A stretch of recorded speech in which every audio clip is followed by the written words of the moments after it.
Imagine the space it takes to store 1,000 VHS tapes. Imagine the time and effort it would take to send those 1,000 VHS tapes to a friend. It'd be quite the task. Now, imagine how many movies and other media forms are at our fingertips in today's digital world. We can access thousands of movies simply by logging into our favorite streaming platform. We can store thousands of songs on our cell phones, and we can quickly and easily send media to people both near and far. The shift from analog to digital has made this possible. As a noun, the word analog means a person or thing seen as comparable to another, so something that is like something else. This is the basis for analog information, as analog technologies store and send information as a representation of what it is. For example, a vinyl record is analog, since the sound waves are represented by grooves directly in the record. The same is for cassette tapes, since sound waves are printed on magnetic tape. The word digit, on the other hand, relates to systems of numbers. Digital technologies use binary codes made up of the numbers 0 and 1, also called bits. Instead of storing information as direct representations of that information on materials like tape or film, digital information is converted into numbers. This makes storing information easier and more efficient. Today, we can send information around the world in seconds, and we can make multiple copies of data and information without losing quality.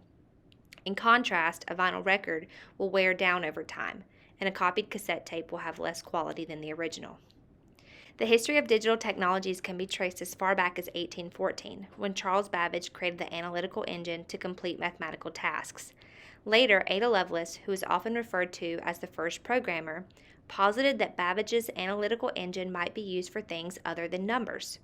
In 1948, Dr. Claude Shannon published A Mathematical Theory of Communication, which nicknamed him as the father of modern digital communication.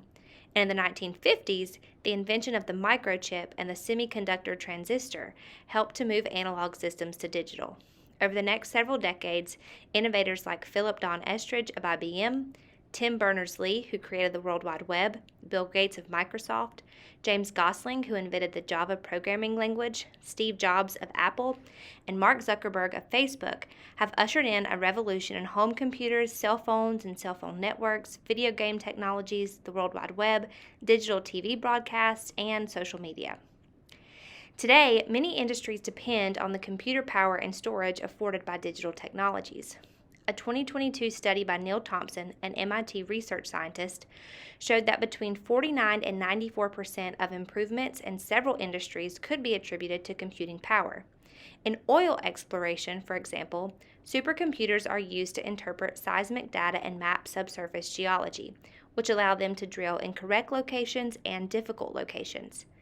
In the medical field, supercomputers and machine learning use computer power to analyze medical screenings and tests quickly and accurately, which prevent a bottleneck of data.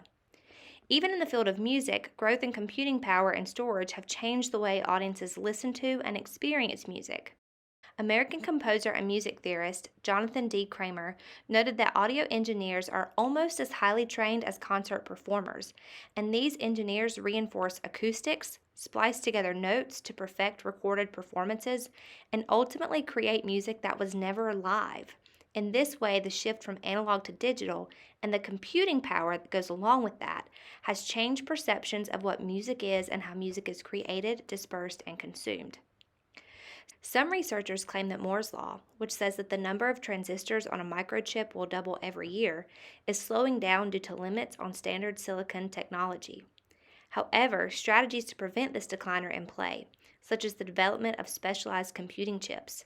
Also, quantum computing, which uses qubits rather than regular bits, offers opportunities for faster and more complex computing. Computing power at this level could lead to drastic changes and improvements in drug development in the medical field, analytics and trading in the finance industry, and strategies to meet sustainability goals in the realm of climate change. Of course, this will also impact the field of cybersecurity, as quantum computers will have the power to break through public key encryption and could also allow countries to break current encryption schemes used by other countries. This could potentially destabilize geopolitical relationships.